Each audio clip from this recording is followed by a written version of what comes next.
अस्सलामुअलैकुम बिस्मिल्लाहिर्रहमानिर्रहीम। Mathematics science group class 10 contents algebra and geometry. Algebra का यूनिट नंबर 2 मैं आपको पढ़ा रही हूँ, theory of quadratic equations. Unit 2 है theory of quadratic equations. Exercise 2.6 question number 3। Use synthetic division to find the value of L and M if. Synthetic division use करते हुए L और एम फाइंड आउट करना है। 1 है x + 3 and x - 2। ये हमारे पास दो फैक्टर्स गिवन है और the factors of the polynomial equation x³ + 4x² + 2lx + m। Polynomial equation given है, ये हमारे पास लीनियर पॉलिनोमियल इक्वेशन है। हम इसका सोल्यूशन देखते हैं।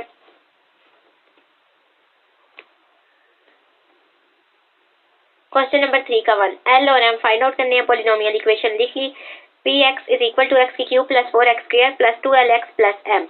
सोल्यूशन लिखा from divisor x - a। Divisor हमारे पास x - a है जो कि लीनियर पॉलिनोमियल है। यहाँ हमारे पास जो गिवन है x + 3, दो हमारे पास फैक्टर गिवन है। यहाँ से हमारे पास x - a प्लस को हमने तोड़ के लिखा माइनस माइनस माइनस को जब मल्टीप्लाई करते हैं माइनस के साथ तो आता है प्लस। तो यहाँ से आ गया x minus as it is, a की वैल्यू आ गई -3। तो हमें a की वैल्यू चाहिए, यहाँ से आ गई -3। इसी तरह from divisor x - a = x - 2 हमारे पास गिवन था, a की वैल्यू आ गई +2। a की वैल्यू आई +2।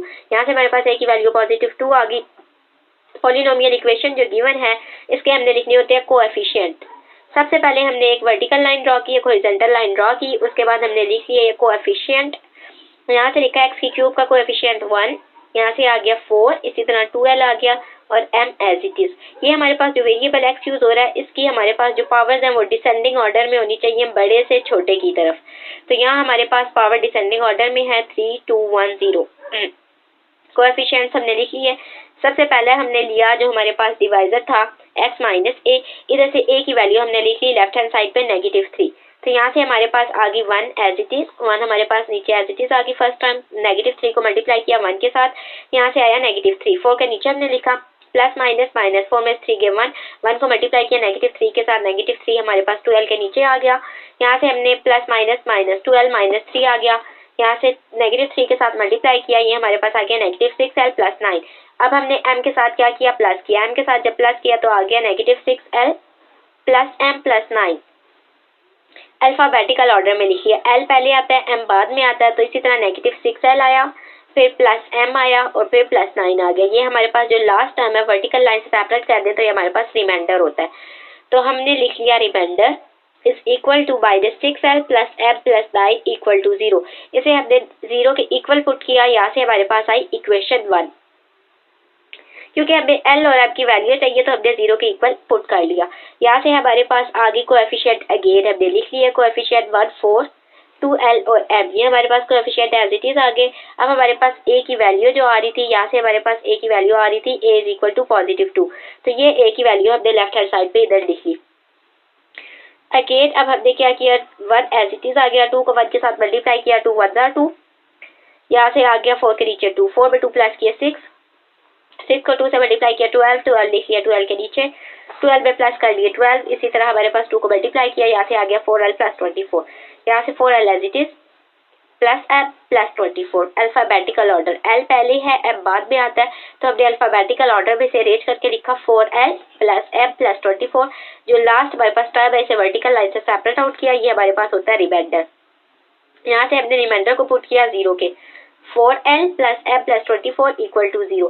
ये हमने इसे इक्वेशन 2 का नाम दे दिया, इक्वेशन 1 और 2। अब यहाँ से हमने इन इक्वेशन को सॉल्व करना है, तो यहाँ से हम देख लेते हैं कि हमारे पास l और m की वैल्यू लेने के लिए हम क्या कर सकते हैं। तो यहाँ हमने कर दिया subtract equation 2 from equation 1। Equation 2 को हमने सब्ट्रैक्ट करना है, ये हमारे पास इक्वेशन 2 है, इसे हमने सब्ट्रैक्ट करना है। सबसे पहले इक्वेशन 1 लिखी, -6l + m + 9 = 0। इसी तरह दूसरी इक्वेशन लिखी 4l + m + 24। सब्ट्रैक्ट का मतलब नेगेटिव को हमने पूरी इक्वेशन के साथ मल्टीप्लाई करना है। यहाँ जब मल्टीप्लाई करेंगे तो साइन चेंज हो जाती है, यहाँ से आ गया -4l -m -24।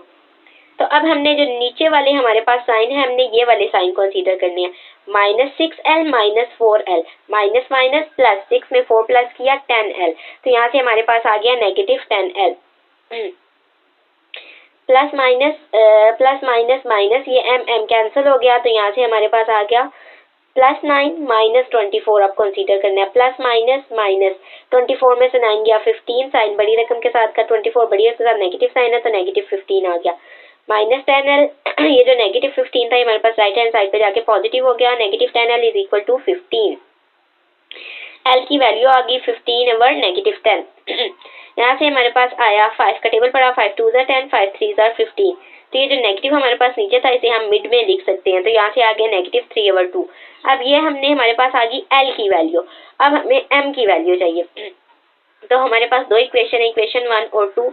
इन दोनों इक्वेशन में से हम किसी इक्वेशन में भी L की वैल्यू पुट करें तो हमारे पास M की वैल्यू आ जाएगी। तो मैंने इसे पुट किया इन इक्वेशन 1, यहाँ से हमारे पास आया -6, L की जगह हमने पुट कर लिया -3 ओवर 2 प्लस M प्लस 9।